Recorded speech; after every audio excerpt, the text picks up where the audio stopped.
Shalom. మన ప్రభువుడు రక్షకుడైన యేసుక్రీస్తు నామంలో మీ అందరికీ కూడా నా యొక్క శుభాలు తెలియజేస్తూ ఉన్నాను. ప్రియమైన దేవుని యొక్క బిడ్డలారా, ఈ రోజుని ప్రాముఖ్యమైన సమయంలోనికి మనం వచ్చి ఉన్నాం కనుక ఈ రోజుని కొద్ది నిమిషాల దేవుని యొక్క వాక్యాన్ని మనము ధ్యానించుకోబోతూ ఉన్నాం. అయితే మనము 2024 సంవత్సరంలో 12వ నెలలో మనము దేవుడు మనల్ని ప్రవేశపెట్టి ఉన్నాడు. అందునిమిత్తము దేవునికి కృతజ్ఞతాస్తుతులు మనము చెల్లించుకుండాలి.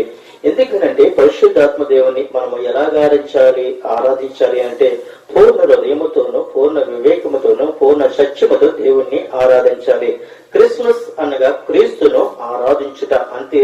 ప్రియమైన దేవునికి బిడ్డలారా, మరి ఈ క్రిస్మస్ నెల అంటే డిసెంబర్ మొదటి నుండి మరి 31st వరకు కూడా మనము క్రిస్మస్ నెలలో జరిగించుకుంటాం. అయితే ఈ డిసెంబర్ నెలలోనే కాదు, జనవరి 1 నుంచి కూడా దేవుని యొక్క వాక్యము క్రిస్మస్ సెలబ్రేషన్ చేసుకుంటూ ఉన్నారు అనేక మంది దైవజనులు. అనేకమైన సంఘాలలో కూడా నవంబర్ 1 నుంచి కూడా డిసెంబర్ లాస్ట్ వరకు కూడా దేవుని యొక్క క్రిస్మస్ అనగా క్రీస్తును ఆరాధిస్తూ ఉన్నాం. క్రీస్తును ఆరాధించటం అనగా క్రీస్తును ఆత్మతోనూ సత్యముతోనూ మనము ఆరాధించాలి. ఎందుకంటే ప్రియమైన బిడ్డలారా, క్రిస్మస్ అనగా క్రీస్తును ఆరాధించుట. క్రిస్మస్ అనగా క్రీస్తును ఆరాధించుట. అయితే ప్రియమైన బిడ్డలారా, కొన్ని సంవత్సరముల క్రిందటే ప్రవక్తైన యెషయాతో దేవుడు మాట్లాడి ఉన్నాడు. కొన్ని వందల సంవత్సరముల క్రిందటే ప్రభువైన యేసు క్రీస్తు పుట్టక గురించి, ప్రభువైన యేసు క్రీస్తు యొక్క పుట్టక గురించి కొన్ని వందల సంవత్సరముల క్రిందటే పరిశుద్ధాత్మ దేవుడు బయలుపరిచి ఉన్నాడు. ఏమని బయలుపరిచి ఉన్నారు? ఎవరికి బయలుపరిచి ఉన్నారు అంటే ప్రవక్తైన యెషయాకు బయలుపరిచి ఉన్నారు. ప్రవక్తైన యెషయాకు బయలుపరిచి ఉన్నారు.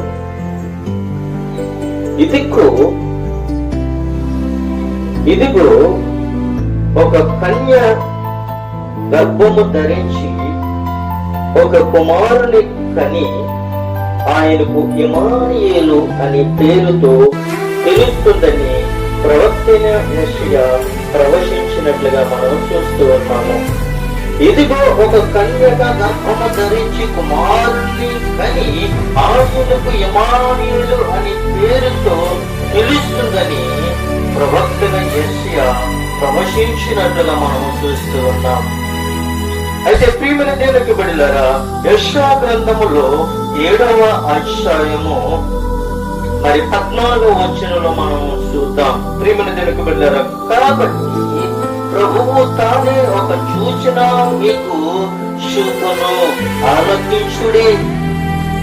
కన్యక గర్భవతి కుమారుని కని అతనికి ఇమ్మానుయేలు అని పేరు పెట్టును.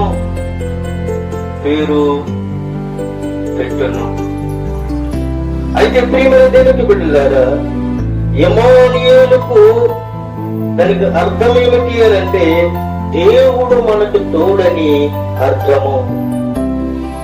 దేవుడు మనకి తోడై ఉన్నాడు. దేవుడు మనకి రక్షకుడై ఉన్నాడు. దేవుడు మనకు తోడై ఉన్నాడని చాలా అర్థాలు మనకు కనబడుతూ ఉన్నాయి.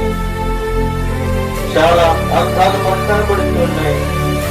ఎలాగా అండి మనం తెలుసుకుంటే, ఊహించుకుంటే, ధ్యానించుకుంటే దేవుడు కొన్ని విషయాలు మనము ధ్యానించుకున్న ఉదాహరణలో దేవుడు మనకు తోడు ఉన్న మాటలకు చాలా విషయాలు ఉన్నాయి కనుక మనము వెళ్ళే మార్గములో దేవుడు తోడై ఉన్నాడు అని మనం గ్రహించాలి. మనం వెళ్ళే మార్గములో దేవుడు మనకు తోడై ఉన్నాడని మనం గ్రహించుకోవాలి. మనకు దేవుడు వ్యాధుల్లో మనకు తోడై ఉన్నాడని మనము గమనించాలి. మార్గములోనే కాదు, వ్యాధులలో కూడా దేవుడు మనకు తోడై ఉన్నాడు. దేవుడు మనకు మరణము నుండి, మరణ సాధ్యము నుండి తప్పించి మనకు తోడై ఉన్నాడు. దేవుడు మనకు మరణము నుండి, మరణ సాధ్యము నుండి తప్పించి దేవుడు మనకి తోడై ఉన్నాడు అని ప్రభు సెలవిస్తూ ఉన్నాడు. మనకు దేవుడు స్వస్థపరిచే విషయంలో మనకు తోడై ఉన్నాడు. అనేక మందిని దేవుడు స్వస్థపరిచాడు, అనేక మందిని స్వస్థపరిచాడు.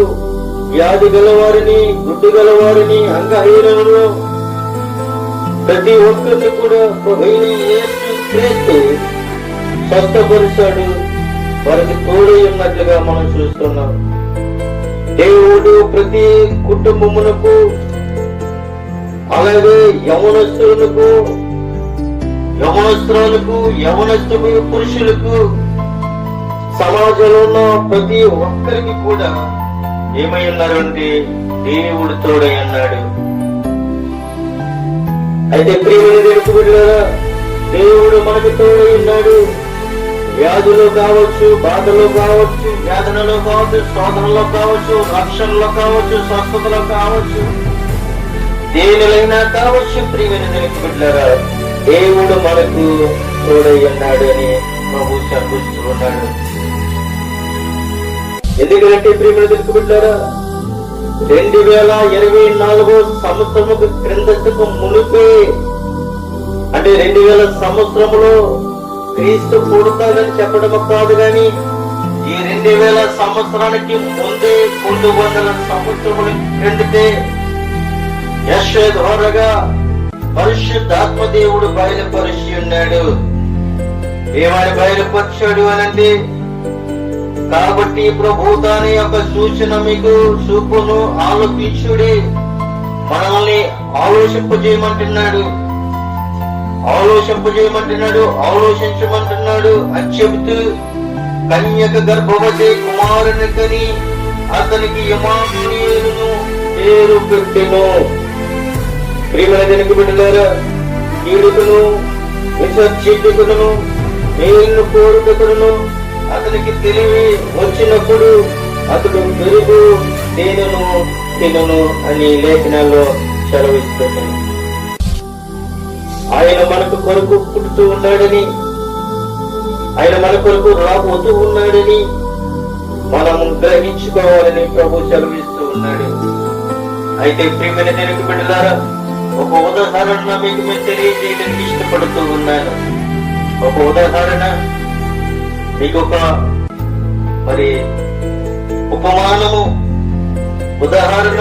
ఉపమానము మీకు నేను తెలియపరచడానికి ఇష్టపడుతూ ఉన్నాను. ఒక ప్రాంతములో, ఒక గ్రామంలో, ఒక దేశములో ఒక కుటుంబము కనబడుతూ ఉంది. ఆ కుటుంబము దేవుని యందు భయభక్తులు కలిగి, దేవునితో సహవాసము కలిగిన కుటుంబము. ఇది జరిగిన సంఘటనే మీకు నేను తెలియపరుస్తూ ఉన్నాను. అయితే ప్రియమైన దేవుని బిడ్డలారా, ఆ కుటుంబంలో నలుగురు మాత్రమే, పెద్ద కుటుంబం ఏమీ కాదు, నలుగురు మాత్రమే. అయితే ఆ కుటుంబంలో భార్య, భర్త, కుమారుడు, కుమార్తె, వాళ్ళ నలుగురు కూడా చాలా దేవుని సన్నిధిలో అన్యాయంగా నడుస్తూ, దేవునికి చాలా దగ్గరగా ఉంటూ, భయభక్తులు కలిగి దేవుణ్ణి ఆరాధిస్తూ ఉన్న కుటుంబం. దేవుని ఎలాగ ఆరాధించాలో, దేవుని ఎలాగ గణపరచాలో, దేవుని ఎలాగ స్తుతించాలో వారికి తెలుసు. అయితే వాళ్ళ తల్లిదండ్రులను బట్టి అనేక కుటుంబాల్లో దేవుని యొక్క సువార్తని ప్రకటించినప్పుడు అనేక మంది ప్రజలు మారు మనసు పొంది రక్షణ పొందుకుని దేవుని యొద్దకి నడిపిస్తూ ఉన్న కుటుంబం. ఆ భార్య భర్తలు ఒక్కరోజు కూడా ఇంటిలో ఉండకుండా ప్రతి ఒక్కరికి, ప్రతి పల్లెకి, ప్రతి పట్టణానికి, ప్రతి గ్రామానికి వెళ్లి దేవుని యొక్క సువార్తని ప్రకటించి, మీరు దేవుని యొద్దకు రండి అని ప్రతి ఒక్కరిని కూడా దేవుని వైపుకి నడిపించే భార్య భర్తలు, ఆ కుటుంబం. అయితే వాళ్ళ జీవితంలో చాలా క్రిస్మస్ చేసుకున్నారు, చాలా సెలబ్రేషన్ చేసుకున్నారు, దేవుని సన్నిధిలో చాలా బాగుగా నడుస్తూ దేవుని యందు భయభక్తులు కలిగి జీవిస్తున్న కుటుంబం. అయితే ఒక రోజుని వాళ్ళ జీవితంలో వివాహం జరిగిన కానించి కూడా వాళ్ళకి పిల్లలు పుట్టి పిల్లలు పెద్దవారయ్యేంత వరకు కూడా ఏ ఒక్క రోజు కూడా వాళ్ళలో కలహము అనేది రాలేదు. ఏ ఒక్క రోజు కూడా కలహం అనేది రాలేదు. ఎందుకనంటే చక్కగా పనిచేసుకుంటూ, చక్కగా దేవుని యొక్క సువార్తని ప్రకటించుకుంటూ, దేవుడు నా సొంత రక్షకుడని వారు సాక్ష్యం చెప్తూ అనేక మంది ప్రజల్ని దేవుని యొక్క వైపుకి నడిపిస్తున్న కుటుంబం. అయితే ఒక రోజుని ఆ భార్య భర్తలో చిన్న కలహము వచ్చింది. ఒక రోజుని ఆ భార్య భర్తలకు చిన్న కలహము వచ్చింది. ఎలా కలహము వచ్చింది అంటే వారిలో సాతాను ప్రవేశించింది. మరి సాతానికి ఎలాగైతే దగ్గరకు వచ్చారో తెలియదు గాని సాతానికి వాళ్ళు లోబడిపోయారు. సాతానుగాడు వాళ్ళని ఏం చేసింది అంటే మాట కలవనవ్వకుండా ఒకరి మాట ఒకరికి పడకుండా చేసింది. ప్రియమైన దేవునికి బిడ్డలారా, చేసి ఏం చేసింది అంటే ఒకరికి మాట పడటం లేదు. ఎందుకంటే ఒకరికొకరు కూర్చుని మాట్లాడుకునేవారు, సలహాలు తీసుకునేవారు. ఎక్కడికైనా వెళ్ళాలన్నా, లేదంటే ఏదైనా కోనాలన్నా, ఏదైనా ఆలోచించాలన్నా కూడా భార్య భర్తలు పిల్లలందరూ కూడా కూర్చుని సంభాషించుకుని సాల్వ్ చేసుకునేవారు. అయితే వాళ్ళకి రోజు రోజుకి వాళ్ళు మరి గొడవలు పెరగటం జరుగుతుంది. రోజుకి గొడవలు పెరుగుతూనే ఉన్నాయి కానీ తగ్గట్లేదు. ప్రియమైన అయితే ఒక రోజుని మరి డిసెంబర్ నెల వచ్చింది.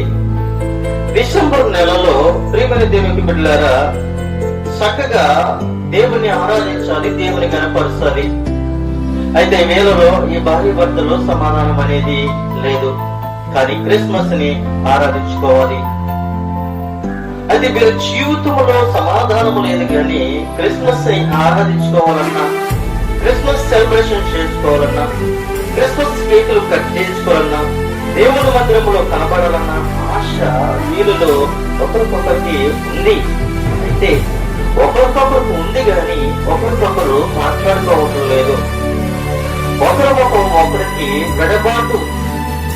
ఆమె ముఖము అటు ఉంది, ఇతని ముఖము ఇటు పెట్టుకుని మాట్లాడుతూ ఉండేవారు.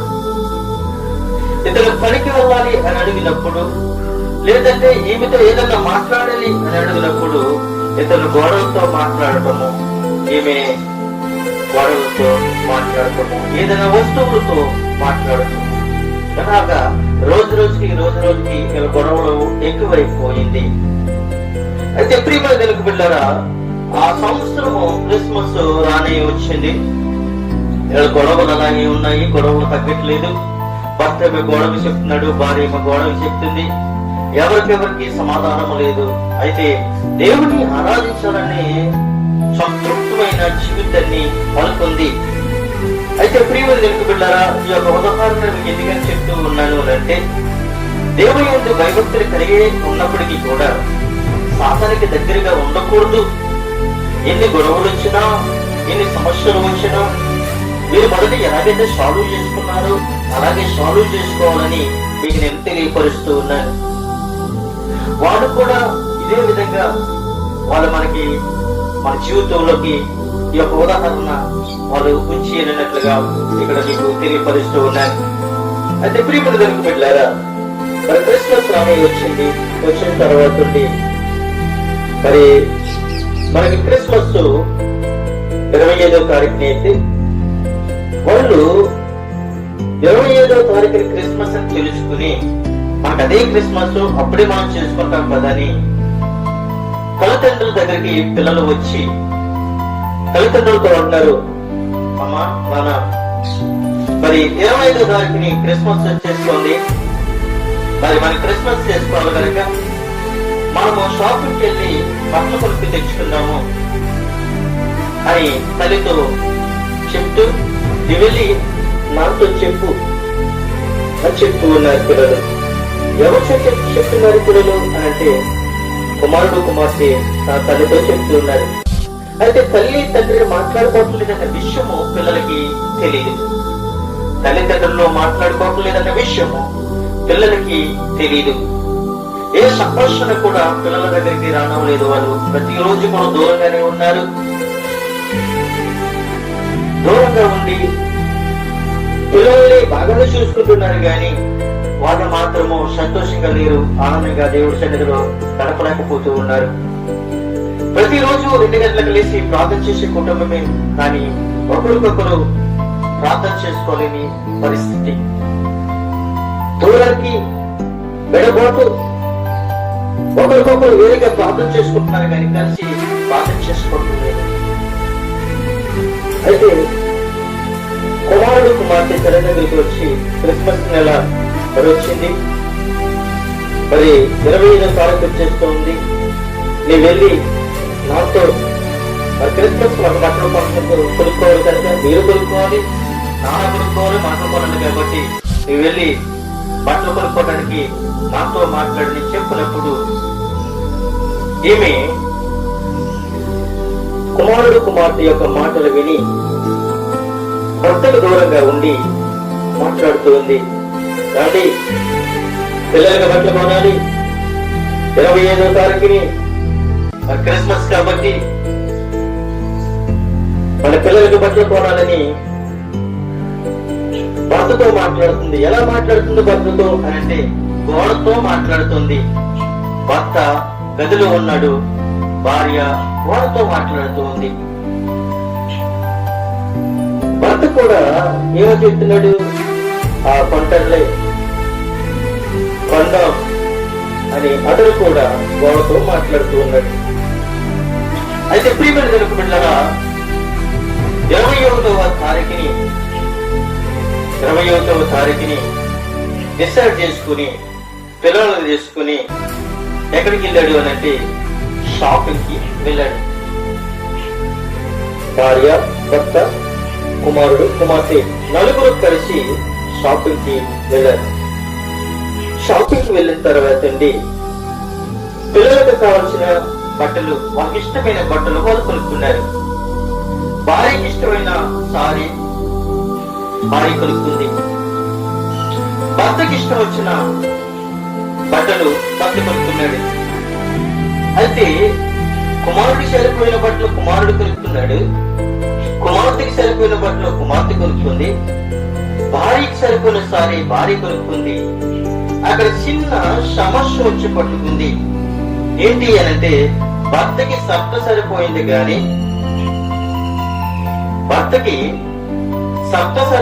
కానీ ప్యాంటు కొంచెం పొడవైంది.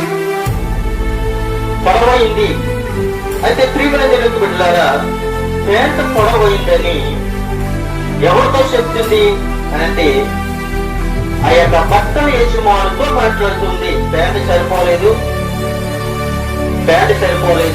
ప్యాంటు పొడవైంది, ప్యాంటు మార్చుకో అని బట్టల యొక్క యజమానులతో చెప్తుంది. భర్తతో చెప్పట్లేదు కానీ షాపులో ఉన్న యజమానులతో చెప్తూ ఉంది. అతను అనుకుంటున్నాడు, భర్తతో చెప్పాలి కదా, నాతో చెప్తుంది ఏంటి అతనని ఆలోచిస్తూ ఉన్నాడు. రెండోసారి కూడా ఆ బట్టల యొక్క యజమానుడితో చెప్తూ ఉంది, ప్యాంటు పొడవయ్యింది, ప్యాంటు మార్చుకో అని చెప్తూ ఉంది. అప్పుడు కూడా గమనించలేదు. ఇతను అనుకుంటున్నాడు, బట్టల యొక్క యజమాని అంటున్నాడు, భార్యాభర్తలు పిల్లలను తీసుకుని జంటగానే వచ్చారు కదా, ఇక్కడికి వచ్చిన తర్వాత ఎవరి కాళ్ళే తీసుకున్నారు కానీ ప్యాంటు సరిపోలేదని నాతో చెప్తుందండి, భర్తతో చెప్పొచ్చు కదా అని ఆ భర్తల యొక్క యజమానుడు ఆలోచిస్తూ ఉన్నాడు. అయితే ప్రియమైన దేవుని బిడ్డలారా, అదే ప్యాంటు తీసుకున్నాడు, ఇంటికి వచ్చాడు. ఇంటికి వచ్చిన తర్వాత నుండి కుమారుడితో అంటూ ఉన్నాడు, మరి బాబు ప్యాంట్ కాస్త పొడవయింది, మిషన్ మీదకు పట్టుకుని వెళ్ళి కొంచెం దాన్ని సైజు చేయించుకుని తీసుకుని వచ్చి పెట్టులో పెట్టు. మనకి 25వ క్రిస్మస్ 25వ రోజుని క్రిస్మస్ కదా, ఆ రోజు నేను వేసుకుంటానని కుమారుడు చేతితో చెప్పి వెళ్ళిపోయాడు. ఈ మాట కుమార్తె వినలేదు గాని తన భార్య వింది. కుమారుడితో చెప్పిన మాట భార్య వింది. విని ఏం చేసింది అంటే పట్టించుకోలేదు. 22వ తారీఖుని చెప్పాడు. 21వ తారీఖునేమో బట్టలు తీసుకున్నారు. 22వ తారీఖునేమో కుమారుడితో చెప్పాడు. 23వ తారీఖుని కుమారుడు ఏం చేస్తాడు అనంటే తన చెల్లితో చెప్తూ ఉన్నాడు, ఏమే నాన్న ప్యాంట్ కొంత పొడవైందంట, నువ్వు వెళ్ళి కొంచెం దాన్ని సైజ్ తీసుకుని వచ్చి దాన్ని పెట్టులో పెట్టి అప్పుడు క్రిస్మస్ వచ్చిన తర్వాత నాన్నకిద్దామని అన్నగారు తన చెల్లెలతో చెప్పి అతని పని మీద అతను బయటికి వెళ్ళాడు. అయితే 23వ తారీఖున పొద్దున్నే లేచి భార్య ఆ ప్యాంటు తీసుకుని ఆ మిషన్ టైలర్ దగ్గరికి వెళ్ళి కాస్త ముక్క తీయించి కుట్టించి పట్టుకొచ్చి ఆ పెట్టులో పెట్టేసి ఆమె పని అది చేసుకుంటూ ఉంది. మాట్లాడకపోయేప్పటికీ కూడా విన్నది. విని మిషన్ టైలర్ దగ్గరికి వెళ్ళి కట్ చేసి పట్టుకొచ్చి పెట్టి ఆమె పని ఆమె చేసుకుంటూ ఉంది. మరి అన్నగారు తన చెల్లెలకు చెప్పాడు కదా, అయ్యో మా అన్నయ్య ఏదో పని మీద వెళ్ళాడు అని. ఈమె పట్టుకుని వెళ్ళి మిషన్ టైలర్ దగ్గరికి వెళ్ళి ఆమె కూడా ఒక సైజు చేయించుకుని పట్టుకుని వచ్చి పెట్టులో పెట్టేసి అన్నగారితో చెప్పలేదు. అక్కడికి 2 ముక్కలు కట్ అయిపోయి గబగబా 25వ తారీఖుని మా నాన్న నాకు ఒక పని ఇచ్చాడు కదా, పేడ తీసుకుని వెళ్ళి కట్ చేసుకుని సైజ్ చేసుకుని తీసుకుని రమ్మన్నాడు కదా, మా చెల్లి పట్టుకెళ్ళలేదేమో, మా అమ్మ పట్టించుకోలేదేమో అని కుమారుడు ఏం చేశాడు అంటే మిషన్ టైలర్ దగ్గర కట్టుకుని వెళ్ళి అతను కూడా సైజ్ చేయించుకుని పట్టుకుని వచ్చి మరి పెట్టులో పెట్టేసి ఎవరి పని వాళ్ళే చేయించుకున్నారు. తల్లి వేరొక టైలర్ దగ్గరికి వెళ్ళి సైజ్ చేయించుకుని పెట్టులో పెట్టింది. చెల్లి వేరొక టైలర్ దగ్గరికి పట్టుకుని వెళ్ళి సైజ్ చేయించుకొచ్చి పెట్టులో పెట్టింది. కుమారుడు వేరొక టైలర్ దగ్గరికి వెళ్ళి సైజ్ చేయించుకుని పట్టుకొచ్చి మళ్ళీ యథారీతిగా పెట్టులో పెట్టారు. అంటే కుమారుడు దగ్గరికి వెళ్ళాడు, కుమార్తె ఒక దగ్గరికి వెళ్ళింది, భార్య ఒక దగ్గరికి వెళ్ళి ముగ్గురు సకాలు కట్ చేసుకుని సైజ్ చేసుకుని వచ్చేటప్పటికి లాస్ట్ కి ఏమైంది అంటే క్రిస్మస్ రోజుని అతని పని మీద మీరు వెళ్ళి ఇంటికి వచ్చి సాయంకాలం క్రిస్మస్ సెలబ్రేషన్ చేసుకోవాలి కాబట్టి దేవుని యొక్క సన్నిధిలోకి వెళ్ళాలి కాబట్టి ఎవరి కాళ్ళే సిద్ధపడిపోరు, ఎవరి కాళ్ళే బట్టలు వేసుకున్నారు. భార్య బట్టలు కట్టేసుకుంది, కుమారుడు బట్టలు కట్టేసుకున్నాడు, కుమార్తె బట్టలు కట్టేసుకుంది. ఇతను మాత్రం పని మీద వెళ్ళి ఇంటికి వచ్చి గబగబా స్నానం చేసి మరి సత్తేసుకుని ప్యాంట్ వేసుకునేటప్పటికి ప్యాంట్ లాగా లేదండి, ప్యాంట్ లాగా లేదు, సత్త సరిపోయింది. ప్యాంటు కొంచెం పొడవైంది, మడత పెట్టుకుంటే సరిపోద్ది. అయితే కుమారుడికి చెప్పిన మాట భార్య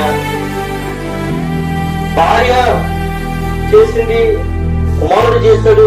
కుమార్తె తన పనులు వాళ్ళు చేసి పట్టుకొచ్చి పెట్టులో పెట్టిన తర్వాత ఏం జరిగిందంటే ప్యాంట్ వేసుకునేటప్పటికి అది ప్యాంట కాస్త షార్ట్ గా మారిపోయింది. చూడండి ప్రియమైనటువంటి బిడ్డలారా, స్థిరం లేని బ్రతుకు, స్థిరం లేని కుటుంబము, సమాధానం లేని కుటుంబము ఎలా ఉంటుందో తెలుసా?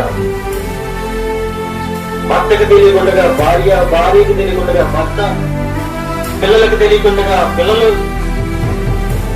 వాళ్ళు యథారీతిగా వాళ్ళ ఇష్టం వచ్చినప్పుడు ప్రవర్తిస్తే ప్యాంటు ఎలాగైతే కొరసగా మారిపోతుందో మన బ్రతుకు కూడా అలాగే మారిపోద్ది అని ప్రభు ఈ యొక్క ఉదాహరణగా దేవుడు మనకి తెలియపరుస్తున్నాడు.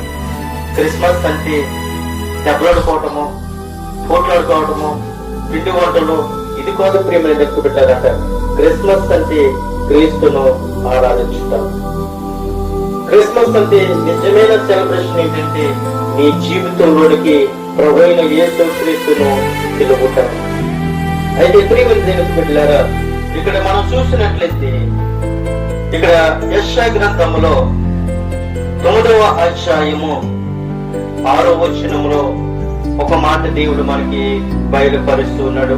ఏలయనగా మనకు శిశువు పుట్టెను, మనకు కుమారుడు అనుగ్రహింపబడెను, ఆయన భుజముల మీద రాజ్యభారముండును, ఆశ్చర్యకరుడు, ఆలోచనకర్త, బలవంతుడైన దేవుడు, నిత్యుడకు తండ్రి, సమాధానము కర్తకు అధిపతి అని అతనికి పేరు పెట్టబడును. ఇది మొదలుకొని ఇది లేకుండా దానికి వృద్ధియు క్షేమము కలుగునట్లు సర్వకాలము దావీదు సింహాసనమును రాజ్యమును నియమించును. న్యాయము వలనను నీతి వలనను రాజ్యమును స్థిరపరచుటకును అతడు సింహాసనుడై రాజ్య పరిపాలన చేయును. సైన్యముల వెనుకనికి యెహోవా ఆసక్తి కలిగే దీనిని నెరవేర్చును అని ఇక్కడ యెషయా గ్రంథము 9వ అధ్యాయము 6వ వచనములో మనం చూస్తున్నాం. ప్రియమైన తెలుగు బిడ్డలారా, ఏలయనగా మనకి శిశువు పుట్టెను, ఏలయనగా మనకి శిశువు పుట్టెను. ఆ శిశువు ఎక్కడ పుట్టాడు, ఎవరికి పుట్టాడు అని లేఖనాల్లో మనము ధ్యానించబోతున్నాం. ఆ కుమారుడు పుట్టింది కన్య గర్భమాతైన మరియా గర్భాన్ని ఆయన ఉద్భవించి ఉన్నాడు, పుట్టి ఉన్నాడు, జన్మించి ఉన్నాడని లేఖనాలు తెలియపరుస్తున్నాడు. ఏలయనగా మనకి శిశువు పుట్టెను. నిజమే ప్రియమైన తెలుగు బిడ్డలారా, మన ఇంటిలో మన కుమారుడికి గాని మన కుమార్తెకి గాని వాళ్ళకి వివాహం జరిగి వాళ్ళకి పిల్లలు పుడితే ఎంత సంతోషిస్తామో, ఎంత ఆనందిస్తామో, అలాగే నీకు నాకు పిల్లలు పుడితే ఆ పిల్లలను బట్టి మనం ఎంత సంతోషిస్తామో, ఎంత ఆనందం పడతామో. అయితే అంతకంటే మనము సంతోషించవలసింది ఏంటో తెలుసా? యేసు క్రీస్తు మన కొరకు ఆయన పుడుతూ ఉన్నాడు. యేసు క్రీస్తు మనకి పుడతము కాదండి, యేసు క్రీస్తు మనకు పుడతము కాదు గాని క్రీస్తు మన కొరకు ఆయన పుట్టి ఉన్నాడు. క్రీస్తు మన కొరకు పుట్టి ఉన్నాడని మనము చూస్తూ ఉన్నాం. తిరిగి తెలుగు బిడ్డలారా, చూడండి లోక సువార్త 1వ అధ్యాయం 35వ వచనములో ఒక విషయాన్ని దేవుడు మనకు బయలుపరుచున్నాడు. ఏలయనగా మనకు శిశువు పుట్టెను అన్న మాటకు లోక సువార్త 1వ అధ్యాయము 35వ వచనములో చూసినట్లయితే దూత పరిశుద్ధాత్మ నీ మీదకు వచ్చును, సర్వోన్నతి శక్తి నిన్ను కమ్ముకును, పుట్టబోవు శిశువు పరిశుద్ధుడై దేవుని కుమారుడు అనబడును అని చెప్తూ ఉన్నాడు. ఎవరు చెప్తూ ఉన్నారు ఈ మాట అంటే దూత చెప్తూ ఉంది మరియతో. ఏమని చెప్తుంది? నీ మీదకి వచ్చును. ఏంటి అనంటే నీ మీదకి ఏమొస్తుంది అనంటే పరిశుద్ధాత్మ నీ మీదకు వచ్చును. పరిశుద్ధాత్మ నీ మీదకు వచ్చినప్పుడు అప్పుడు సర్వోన్నతి శక్తి అనగా పరిశుద్ధాత్మ నీ మీదకు వచ్చినప్పుడు శక్తి నిన్ను కమ్ముకును.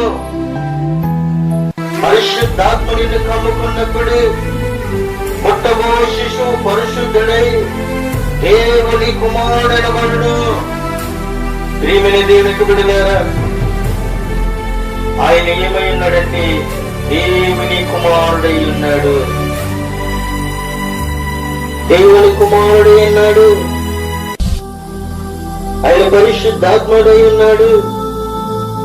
ఆయన మనుష్య కుమారుడై ఉన్నాడు. ఆయనకి అసాధ్యమైనది లేదు అని ప్రభువు సెలవిస్తున్నాడు.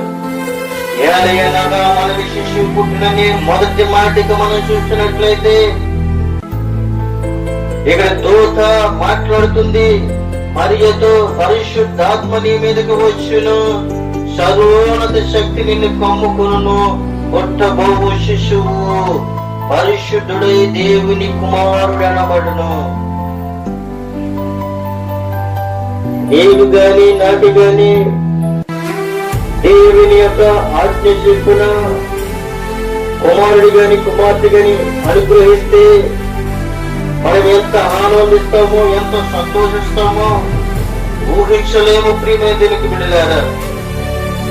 ఎందుకంటే ఆయన మనకు అనేకమైన విషయాలు ఆయన మనకి బయలుపరుస్తూ ఉన్నాడు. ఆయన మనకి బయలుపరుస్తూ ఉన్నాడు. అయితే ప్రియమైన దేవునికి బిడ్డలారా, ఆమె అంటుంది, అందుకు మరి నేను పురుషుని ఎరగలేని దానిని ఇలాగ జరుగునని దూతతో అంటూ ఉంది.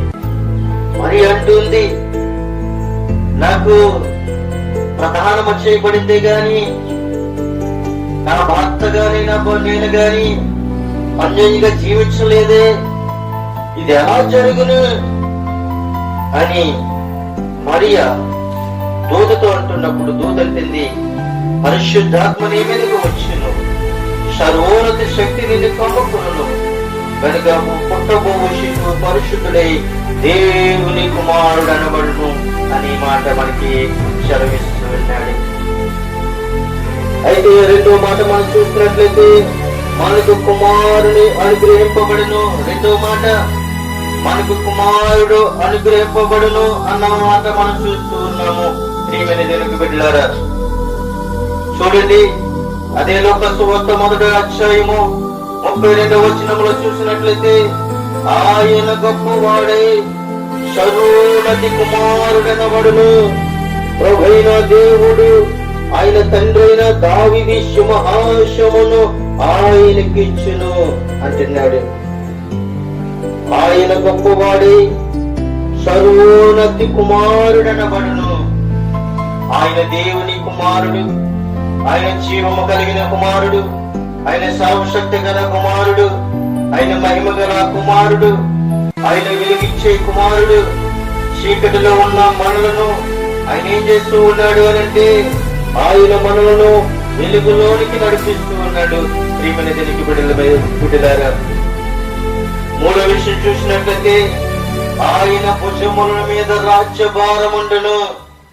నిజమే ప్రియమైన దేవునికి బిడ్డలారా, కొన్ని సంవత్సరాల క్రిందట 2024 సంవత్సరముకు ముందే ఆయన ఏం చేశాడంటే దేవుని ఎరిగి ఉండి అతన్ని తండ్రి అయిన దేవుడు భూలోకములకు ప్రజలు పాపములో ఉన్నారని ఎరిగి తన సొంత కుమారుని భూలోకానికి పంపించి ఉన్నాడు. ఆయన కొన్ని వందల సంవత్సరములకు మునిపే పరిశుద్ధాత్మదేవుడు సైన్యములకు అధిపతి యెహోవా దేవుడు ఎరుగు ఉండి మన పాపముల కొరకు, మన దోషముల కొరకు ఆయన ఏం చేశాడు అనంటే ఆయన సొంత కుమారుడిని ఈ భూలోకానికి పంపించినట్టుగా మనం చూస్తూ ఉన్నాం. ఆయన మన కొరకు పంపించాడు. ప్రియమైన దేవునికి బిడ్డలారా, ఆయన మన కొరకు, మన పాపముల కొరకు ఆయన పంపించి ఉన్నాడు.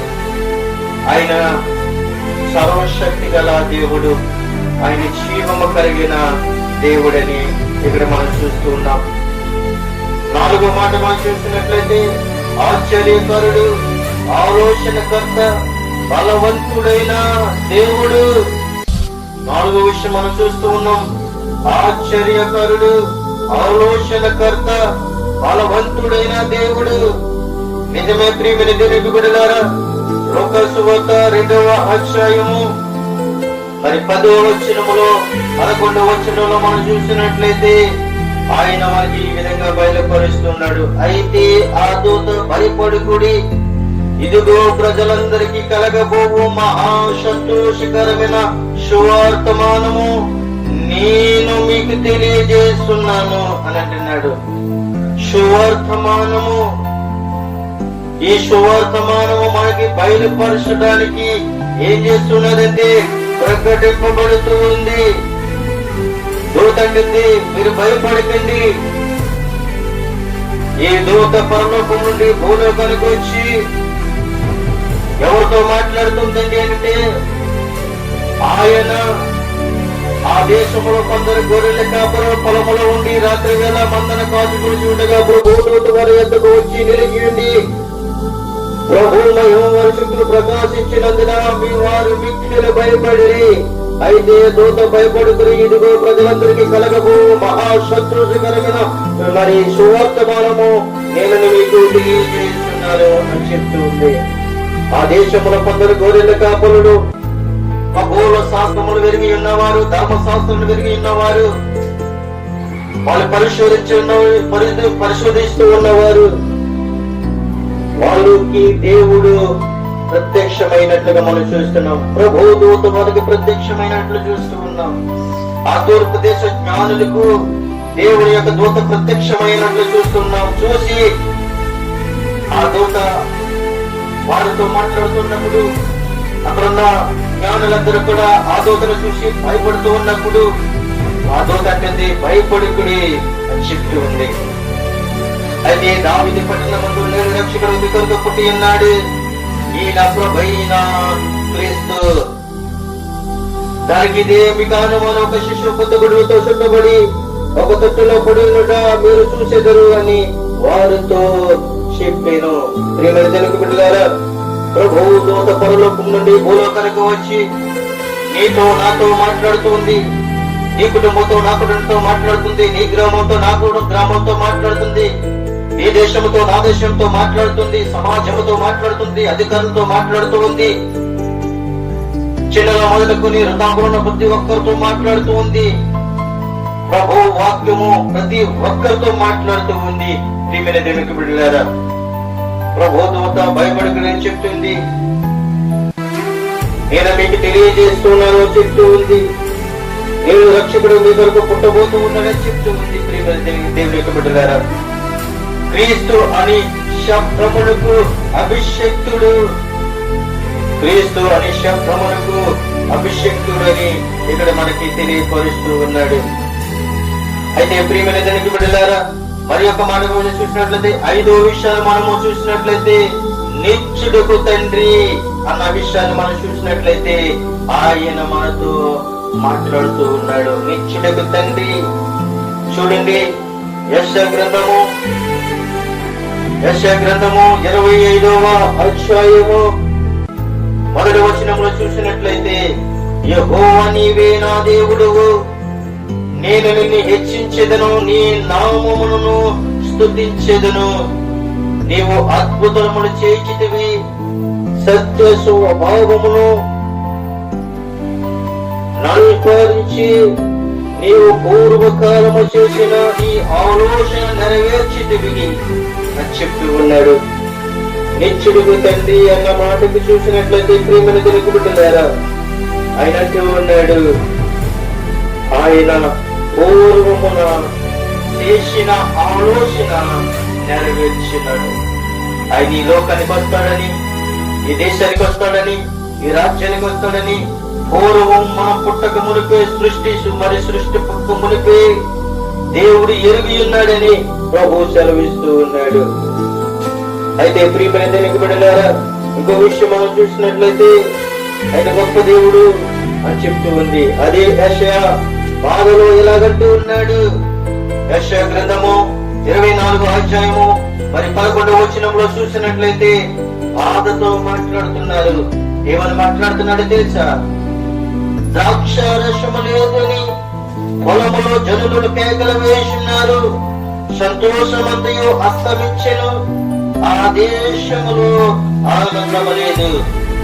ఏం చేస్తున్నారు అంటే ద్రాక్షారసం లేదని ఏడుస్తున్నారు.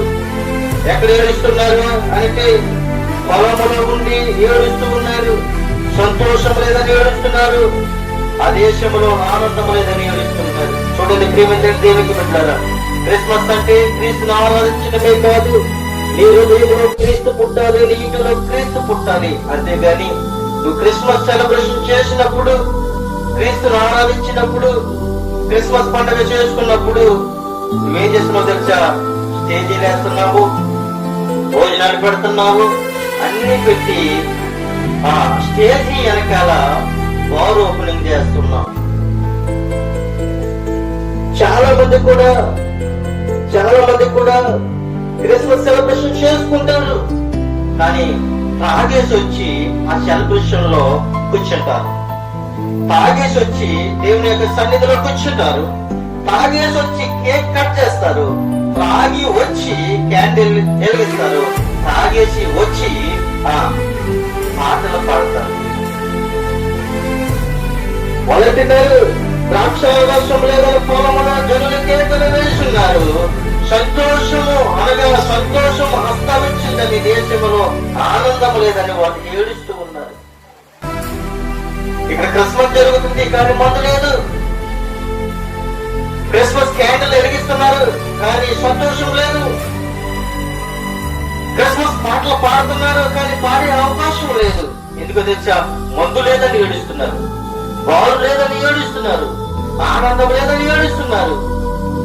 అయితే ప్రియమైన దేవునికి బిడ్డలారా, క్రిస్మస్ కు వచ్చిన వారు కొంతమంది అయితే దేవుని ఆరాధించాలని కొంతమంది వస్తే, కొంతమంది వచ్చేవారు ఎలా ఉన్నారంటే, కొంతమంది వచ్చేవారు ఎలా ఉన్నారు అని అంటే త్రాగి కందనాడి వచ్చిన వారు కొంతమంది ఉన్నారండి.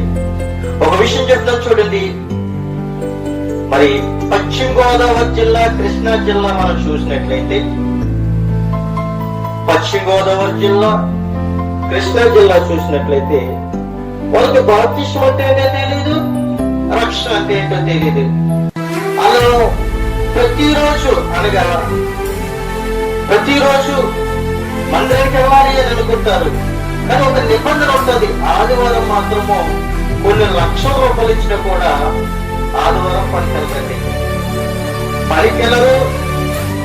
పనికెళ్ళరు, చర్చికి వెళ్తారు.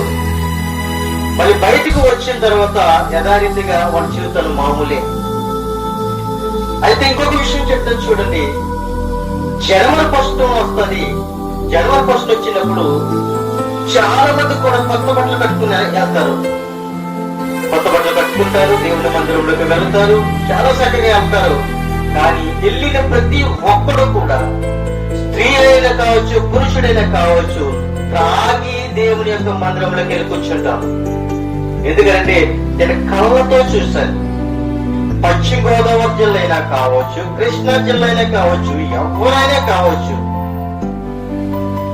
జనవరి ఫస్ట్ ని సెలబ్రేషన్ చేసుకోవాలి, దేవుని మందిరంలో చక్కగా గడపాలి అని అనుకుంటారు. వాళ్ళు తాగి దేవుని యొక్క మందిరంలో కూర్చుంటారు. ప్రతి ఆదివారం దేవుని యొక్క మందిరంలోకి వెళ్ళాలి అని అనుకుంటారు.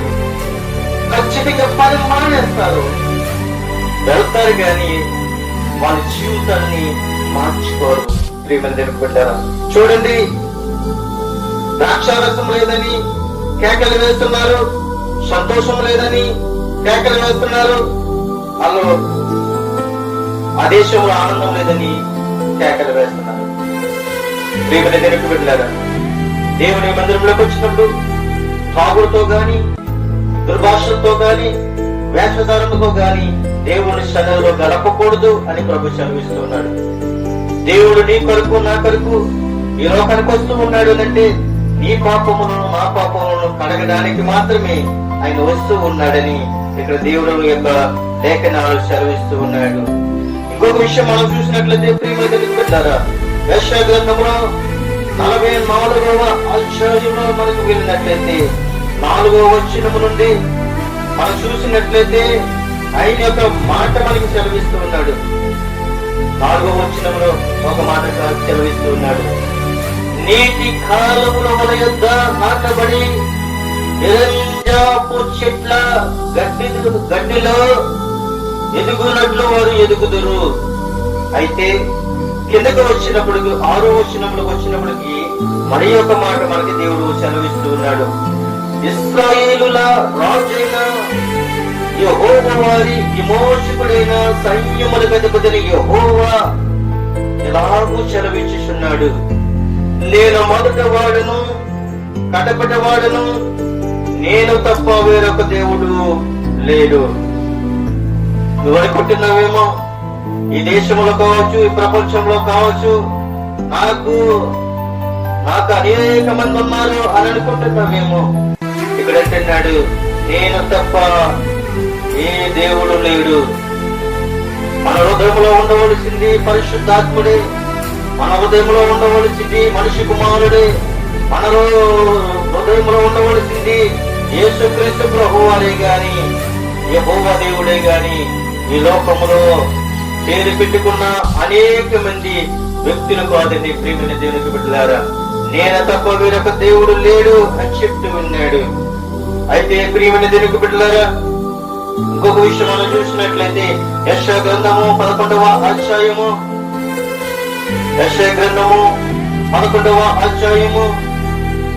1వ వచనంలో చూసినట్లయితే ఆయన ఇంకొక మాట సెలవిస్తూ ఉన్నాడు. యెషయా యొద్ద నుండి చిగురు పుట్టును, వాని వేరుల నుండి అంకురము ఎదిగి ఫలించును అని చెప్తూ ఉన్నాడు. యెషయా యొద్ద నుండి చిగురు పుట్టెను. చూడండి ప్రియమైన దేవునికి బిడ్డలారా, ఎలాగా అంటే యేసుక్రీస్తు ప్రభువారు దావీదు వంశంలోంచి వచ్చాడు. ప్రభువైన యేసుక్రీస్తు దావీదు వంశంలోంచి వచ్చాడు. దావీదు ఎవరి కుమారుడై ఉన్నాడు అంటే యెషయా కుమారుడై ఉన్నాడు. యెషయా కుమారుడు దావీదై ఉంటే దావీదు వంశములో నుండి ప్రభువైన యేసుక్రీస్తు వచ్చాడు. అందుకే అంటున్నాడు ఇక్కడ, యెషయా యొద్ద నుండి ఏం పుట్టింది అంటే, యెషయా యొద్ద నుండి ఏం చిగురించింది అంటే చిగురు పుట్టింది. చిగురు చూడండి, మొక్కలు నాటుతాం మనం. మొక్కలు నాటినప్పుడు చిగురు ఏదైనా జంతువు వచ్చి పుట్టుకింది అనుకోండి, ఆ మొక్క ఎదగదు. ఆ చిగురు ఉన్నదనుకో ఏం చేస్తారు అంటే అక్కడ మరి మొక్క బ్రతికినట్టుగా అక్కడ మనము చూస్తూ ఉన్నాం. మరి ఒక మాట మనం చూసినట్లయితే ఆయన మనతో ఈ విధంగా మాట్లాడుతూ ఉన్నాడు. చూడండి ప్రియమైన దీనికి బిడ్డలారా, గలతీయులకు రాసిన పత్రికలో 4వ అధ్యాయము, గలతీయులకు రాసిన పత్రిక 4వ అధ్యాయము 4వ వచనములో ఒక మాట మనకి దేవుడు బయలుపరుస్తున్నాడు. అయితే కాలము పరిపూర్ణమైనప్పుడు దేవుడు తన కుమారుని పంపెను. ఆయన స్త్రీ యందు పుట్టి మనము దత్తపుత్రులము కావాలనని ధర్మశాస్త్రములకు లోబడిన వారికి విమోచించుటకై ధర్మశాస్త్రములకు లోబడిన వాడేను అని చెప్తూ ఉన్నాడు. చూడండి ప్రియమైన దేవునికి బిడ్డలారా, కాలము పరిపూర్ణమైనప్పుడు దేవుడు తన కుమారుడిని పంపెను. ఆయన ఎవరి వలన పుట్టాడు అనంటే ఆయన స్త్రీ గర్భాన పుట్టినట్లుగా మనం చూస్తూ ఉన్నాం. ఆయన స్త్రీ గర్భాన పుట్టి ఉన్నాడు. ఆయన స్త్రీ సంతానమై ఉన్నాడని ఇక్కడ లేఖనాలు చూస్తూ ఉన్నాము. ప్రియమైన దేవునికి బిడ్డలారా, ఆ మాట మనం చూసినట్లయితే ఆయన ఖచ్చితంగా ఇంకొక విషయాన్ని మనకి దేవుడు బయలుపరచబోతూ ఉన్నాడు. ఏమని బయలుపరచబోతూ ఉన్నాడు అనంటే మార్కు సువార్త 14వ మార్కు సువార్త 1వ అధ్యాయము 14వ వచనము మనం చూసినట్లయితే ప్రభువైన యేసుక్రీస్తే స్వయంగా మనతో మాట్లాడుతూ ఉన్నాడు. యోహాను చెరబట్టబడిన తరువాత యేసు కాలము పరిపూర్ణమై ఉన్నది, దేవుడు రాజ్యము సమీపించి ఉన్నది, మారు మనసు పొంది సువార్తను నమ్ముడని చెప్పుచు దేవుని సువార్త ప్రకటించుచు గలిలయకు వచ్చును అన్న విషయం చూపిస్తూ ఉన్నాం. నిజమే ప్రియమైన దేవుని బిడ్డలారా, ఆ కాలంలో యోహాను చెరబట్టబడి ఉన్నాడు, యోహాను చెరసాలలో ఉంచబడి ఉన్నాడు.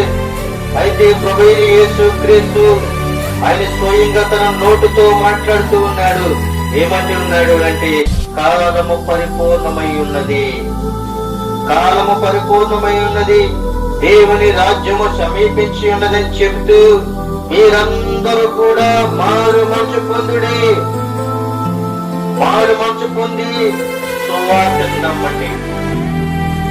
ఈ రోజుని దేవుని యొక్క దైవజనుడు అనేకమైన గ్రామాలకు వెళ్లి, అనేకమైన పట్టణానికి వెళ్లి, అనేకమైన మారుమూలకు వెళ్లి, అనేకమైన దేవుణ్ణి విశ్వాసించలేని వారి యొద్దకు వెళ్లి మీరు మారు మనసు పొందుకోండి, మీరు రక్షణ పొందుకోండి అని చెప్తే వాళ్ళందరూ అంటారు, మాకు మారు మనసు అక్కర్లొద్దు, రక్షణ అక్కర్లొద్దు. ఎందుకంటే చెప్పి బిడ్డలారా, మారు మనసు పొందుకుంటే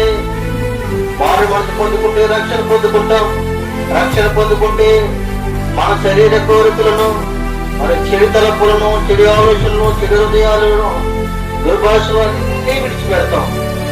కానీ మారు మనసు అక్కర్లొద్దు, రక్షణ అక్కర్లొద్దు అని అనుకుంటే ఈ లోకంలో సంతోషంగా జీవించాలి అని అనుకుంటాం.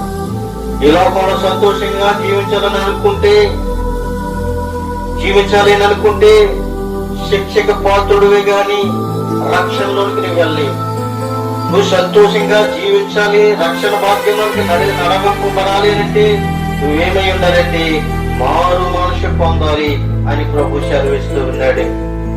మరి ఒక మాట మనం చూసినట్లయితే ప్రియమైన దేవుని బిడ్డలారా, నా కాలము సమీపమై ఉన్నదని ఇక్కడ మరి ఒక మాట మనం చూస్తూ ఉన్నాం.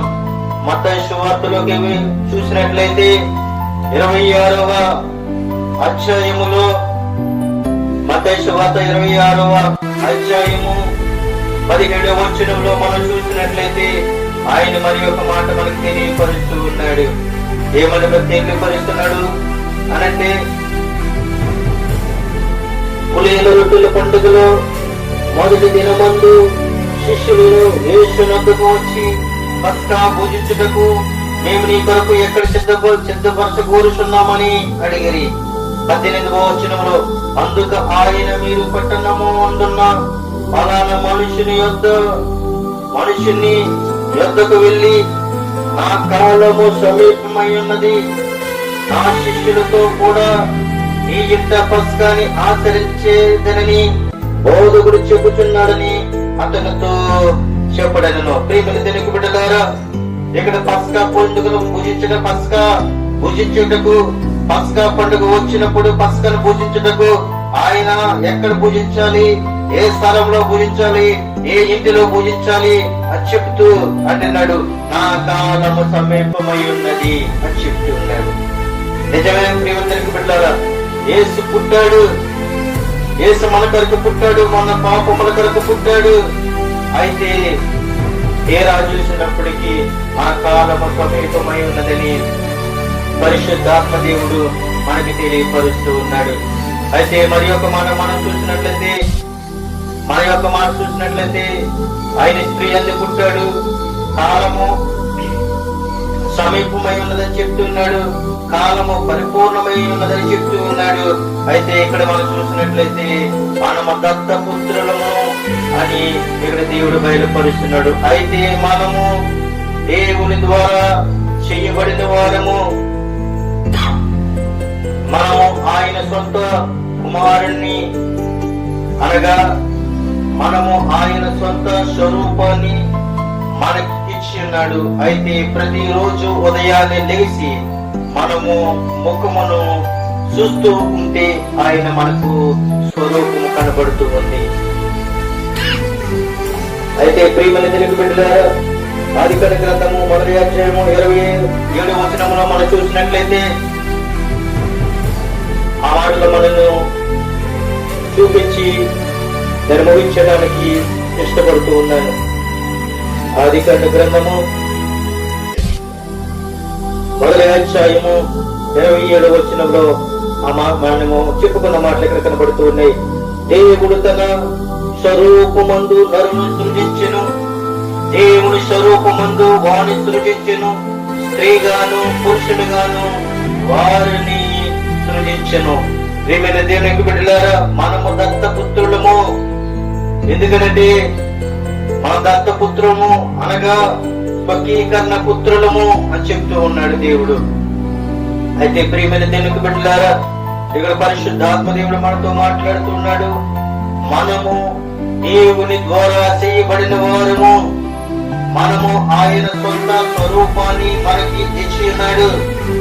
అయితే ప్రతిరోజు ఉదయాన్నే లేచినప్పుడు మనం ముఖమును చూస్తూ ఉన్నాము అంటే ఆయన మనకిచ్చిన స్వరూపాన్ని మనము చూస్తూ ఉన్నాం. నిజమే, దేవుడు స్వరూపాన్ని బట్టి మనల్ని సృజించి ఉన్నాడు. ఆదామునైనా మరి అవ్వనైనా మనం చూసినప్పుడు ఆదాము దేవుని యొక్క ముఖము ద్వారాగా, దేవుని స్వరూపం ద్వారాగా సృష్టింపబడి ఉన్నాడు. మరి అవ్వ ఆదాములో నుంచి తీయబడ్డది. ఆదాము దేవుని చేత చేయబడిన వాడు, దేవుని చేత సృష్టింపబడిన వాడు. కానీ యేసు క్రీస్తు ప్రభువు వారు ఎవరి ద్వారాగా ఈ లోకానికి వచ్చాడు అంటే పరిశుద్ధాత్మ ద్వారాగా వచ్చాడు. మనమైతే ఆదామైతే దేవుని చేత సృజింపబడిన వాడు. కానీ యేసు క్రీస్తు ఎవరి ద్వారా ఈ లోకానికి వచ్చాడంటే పరిశుద్ధాత్మ ద్వారాగా స్త్రీ యందు పుట్టి ఈ భూలోకానికి జన్మించినట్లుగా మనము చూస్తూ ఉన్నాం. కుమారుడు ఆత్మ దేవుడు మన హృదయములోనికి పంపేను అన్న విషయాన్ని చూస్తే, మీరు కుమారులై ఉన్నందున ఆయన తండ్రి అని చెప్పెదరు అని చెప్తూ ఉన్నాడు. అయితే ప్రియమైన దేవునికి బిడ్డలారా, ఇక్కడ కొన్ని విషయాలు మనం నేర్చుకుని ఉన్నాం. అయితే ఆయన మహిమగల దేవుడని, ఆయన సర్వాధికారుడని మనం చూస్తూ ఉన్నాం. ఇక్కడ కొన్ని విషయాలు మనం నేర్చుకున్నాం. ఏంటి అనంటే దేవుడు మనకు తోడై ఉన్నాడు. ఈ మాటకు చాలా అర్థాలు ఉన్నాయని మనము విశ్వసించాం.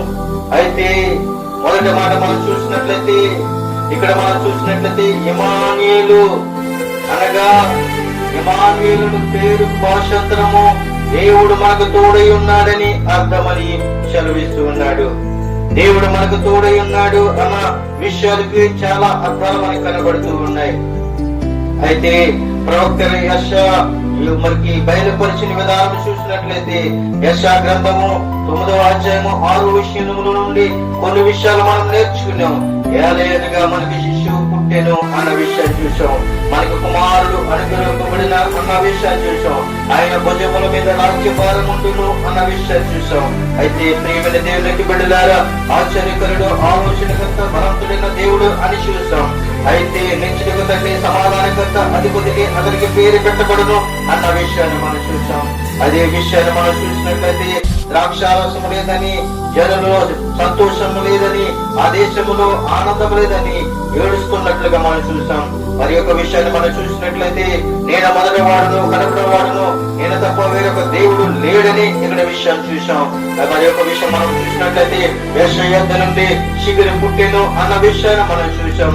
ప్రియమైన దేవునికి బిడ్డలారా, మరి యొక్క విషయం చూసినట్లయితే అయితే ఈ కాలము పరిపూర్ణమైనప్పుడు దేవుడు తన కుమారుడిని పంపెను అన్న విషయాన్ని చూసాం. అయితే ఆయన స్త్రీ యందు పుట్టి ఉన్నాడని మనం చూసి ఉన్నాం. కాలము సమీపమై ఉన్నది అన్న విషయాన్ని చూసాం. మన దత్త పుత్రులము, స్వీకరణ పుత్రులమని మనం చూస్తూ ఉన్నాం. కుమారుడు ఆత్మ దేవుడు మన హృదయంలోనికి పంపిణీ అన్న విషయాన్ని ఇక్కడ విషయాలు మనం జ్ఞాపకం చేసుకుంటూ ఉన్నాం. అయితే ప్రేమ దీనికి బిడ్డలారా, ఈ క్రిస్మస్ నెలలో, ఈ క్రిస్మస్ సెలబ్రేషన్ లో మనం ఎలాగున్నాము అనంటే, క్రిస్మస్ అంటే క్రీస్తును ఆరాధించడం అంటే ఆత్మతోనూ సత్యముతోనూ దేవుని ఆరాధించాలి గాని వ్యర్థంగా మనం ఆరాధించుకోవాలని ప్రభు సెలవిస్తూ ఉన్నాడు. ఈ మాటలు నీ జీవితంలో క్రీస్తు పుట్టాలి అంటే ముందుగా నీ హృదయంలోనికి పరిశుద్ధాత్మ దేవుడిని ఆహ్వానించాలి. ఈ పరిశుద్ధాత్మ నీ హృదయంలోనికి రావాలి అంటే నీ హృదయము పరిపూర్ణముగా ఉండాలి. నీ తలంపులు పరిశుద్ధంగా ఉండాలి. నీ నాలుక పరిశుద్ధంగా ఉండాలి. నీ జీవితమే పరిశుద్ధంగా ఉన్నప్పుడు పరిశుద్ధాత్మ దేవుడు నీ హృదయములకు వస్తాడు. పరిశుద్ధాత్మ దేవుడు యేసుక్రీస్తు ప్రభువారు నీ హృదయములో నీలో ఆయన కొడతాడు అని చెప్తూ నా మాటలు ముగిస్తూ ఉన్నాను. ఈ కొద్ది మాటలు దేవుడు దీవించి ఆశీర్వదించును గాక. ఆమేన్.